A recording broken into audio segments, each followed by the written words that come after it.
Sabedoria, o insight acerca da verdade. É a sabedoria que possibilita abrir mão de uma felicidade inferior na busca por uma felicidade superior.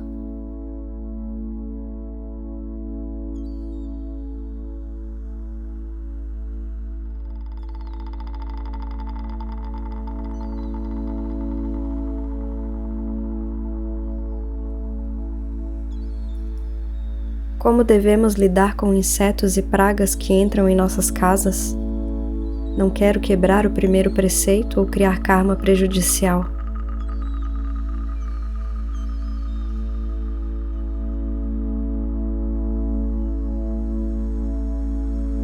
Na prática do primeiro preceito, estabelecemos na nossa mente a clara intenção de não matar outros seres.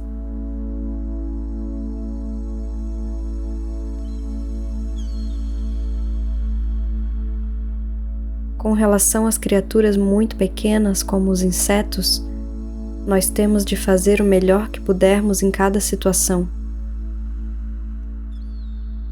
Uma pessoa pode usar diferentes métodos e produtos químicos para evitar que eles entrem. Nós ainda temos a intenção básica de não matar os seres deliberadamente.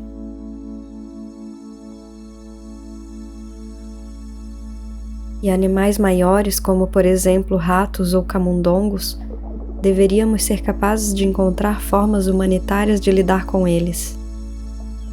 Há certas armadilhas nas quais se coloca uma isca e a porta se fecha depois que eles estiverem dentro. Assim, eles podem ser levados para um lugar distante e soltos. Temos que entender que tudo está sujeito ao seu karma. Geralmente é muito difícil se mover e fazer coisas no mundo sem causar dano às pequenas criaturas como insetos.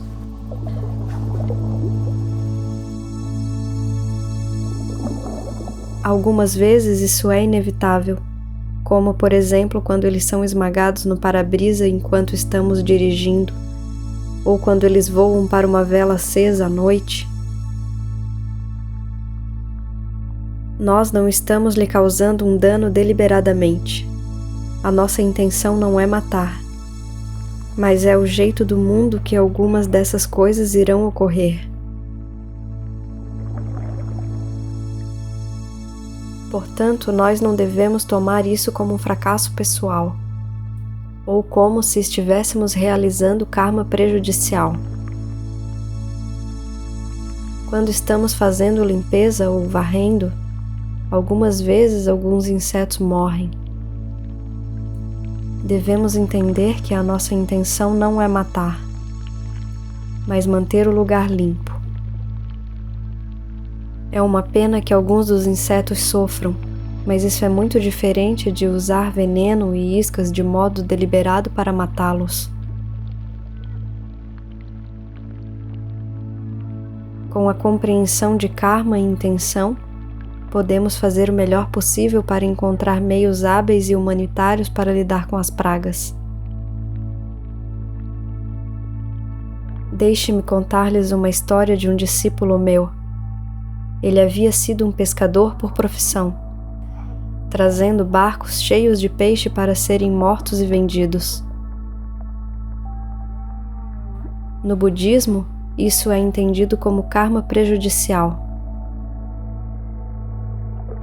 Um dia, distante da praia, ele esteve envolvido num acidente com um barco que o deixou à deriva no mar durante 3 dias e 3 noites, agarrado a um pedaço de madeira.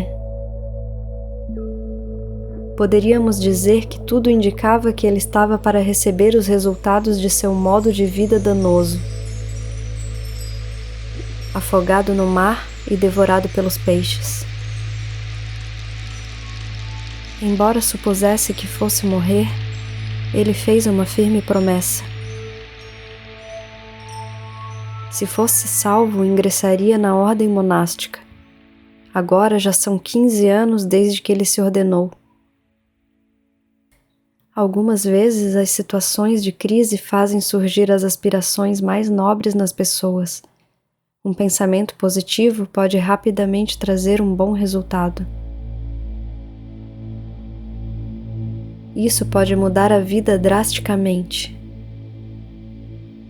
No entanto, deveríamos realmente nos comprometer a praticar karma benéfico regularmente e não esperar apenas por situações de crise.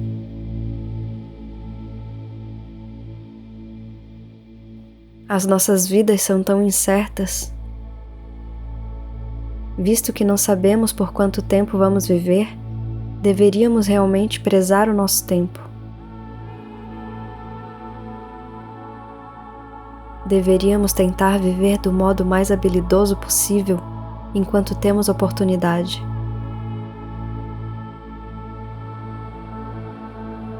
Como viver no mundo? Temos que participar da sociedade. Temos deveres e o nosso trabalho. E embora a sociedade não seja sempre pacífica e harmoniosa, o Buda ensinou que a origem disso sempre está nos indivíduos. Porque os seus corações não estão em harmonia com a verdade.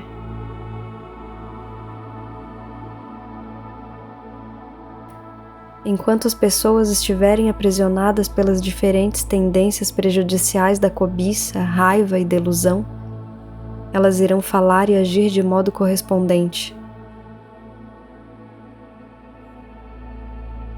E daí surgem os problemas e mal-entendidos.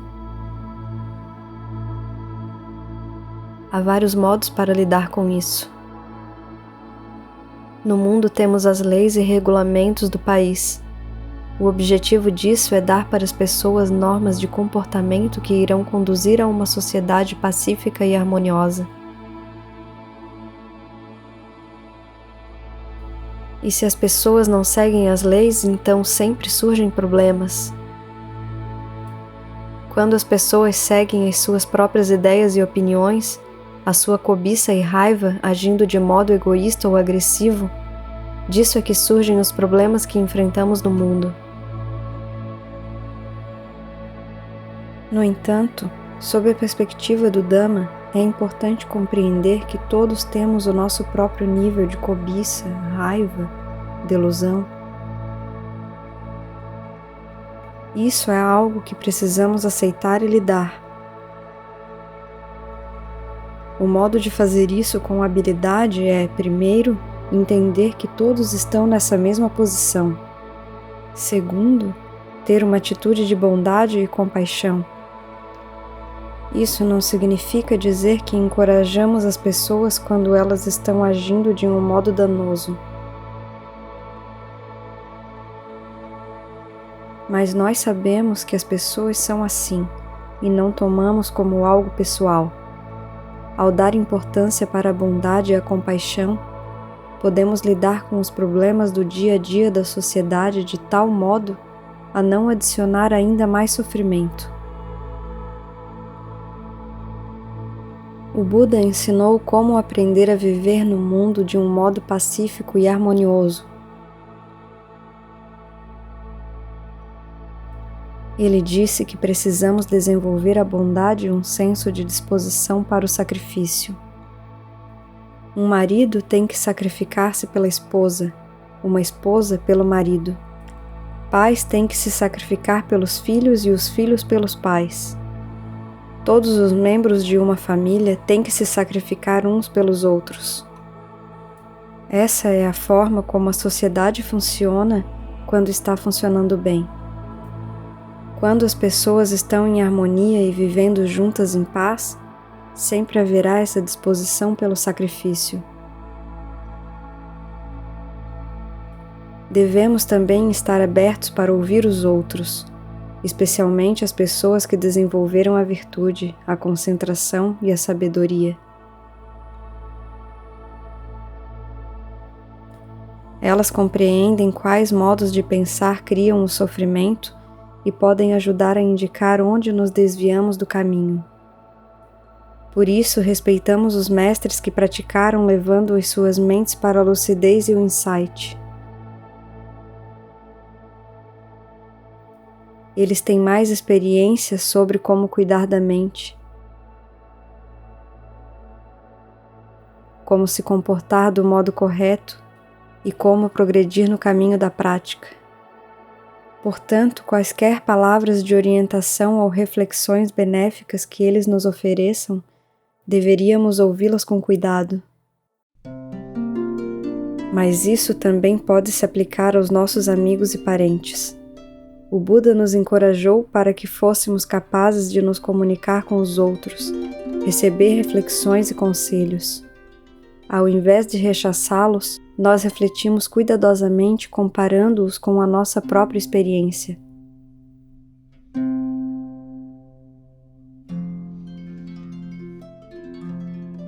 Velhice, doença e morte são as coisas mais normais do mundo.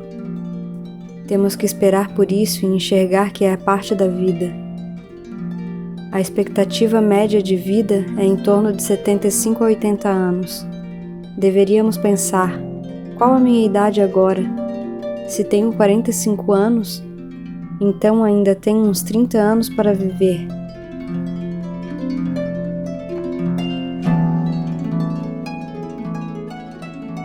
Pensando dessa forma, nos tornamos conscientes da impermanência da vida e acordamos para o fato de que não estaremos aqui para sempre.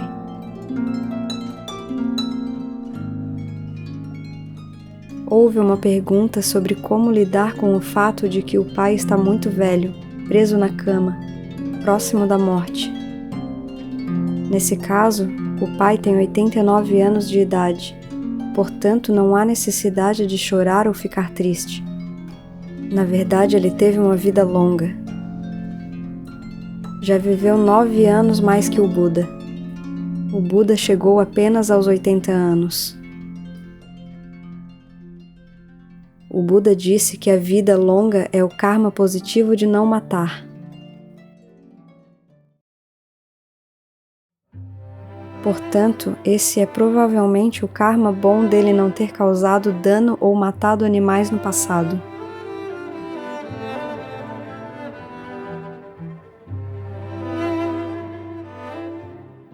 Sabedoria significa entender as coisas como elas na verdade são.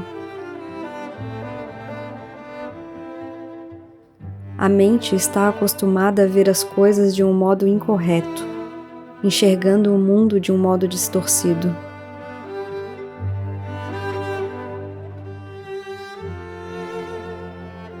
Está acostumada a ver aquilo que é impermanente como permanente, aquilo que é mutável como imutável,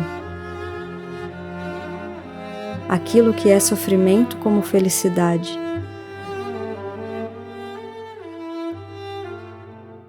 E aquilo que é não eu, como eu.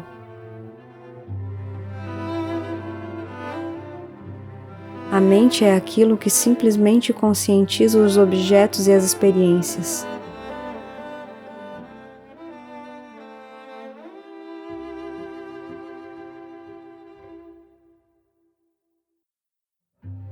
Quando a mente não está quieta e em paz, se perde nesses objetos,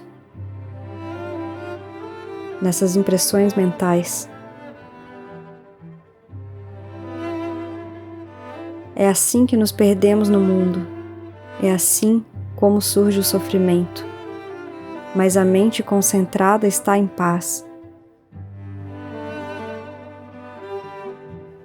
Ela conhece os objetos como objetos e não fica perdida.